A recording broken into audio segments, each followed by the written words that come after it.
തെരഞ്ഞെടുപ്പ് കാലത്തെ കാഫിർ സ്ക്രീൻഷോട്ട് അതെന്താ എന്ന് അന്വേഷിക്കുകയാണ് ഇന്ന് രാവിലെ മുതൽ മീഡിയ വൺ സംഘം. കേസ് അവസാനിപ്പിച്ചിരിക്കുന്നു എന്നുള്ളതാണ് പ്രേക്ഷകരെ അറിയിക്കാനുള്ള പ്രധാനപ്പെട്ട വാർത്ത. ഇത് കേട്ടപ്പോൾ ആദ്യമൊന്ന് അത്ഭുതപ്പെട്ടു പോയി.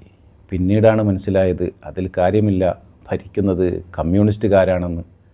കാരണം ഈ കേസ് അവസാനിപ്പിക്കാൻ കാരണം പ്രതികളെ കണ്ടെത്തിയില്ല എന്ന് പറഞ്ഞാണ്. എങ്ങനെ കണ്ടെത്താനാണ്? പ്രതികൾ സാധാരണക്കാരല്ല, കമ്മ്യൂണിസ്റ്റുകാരുടെ നേതാക്കന്മാർ തന്നെയാണ് എന്ന് ഇതിലൂടെ നമുക്ക് വ്യക്തമാണ്.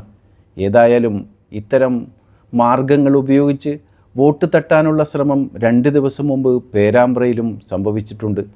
വടകരയിൽ മറുപടി കൊടുത്തതുപോലെ അവിടെയും ജനങ്ങൾ മറുപടി കൊടുക്കുക തന്നെ ചെയ്യും. ഇതിൻ്റെ പിന്നിൽ പ്രവർത്തിച്ചവരെ അടുത്ത UDF സർക്കാർ അധികാരത്തിൽ വന്നാൽ പിടികൂടി അകത്തിടാൻ സാധിക്കണം. UDF സർക്കാർ അധികാരത്തിൽ വരാൻ വേണ്ടി നമുക്ക് പ്രയത്നിക്കാം. അതിനായി നമുക്ക് പ്രവർത്തിക്കാം, വോട്ട് ചെയ്യാം.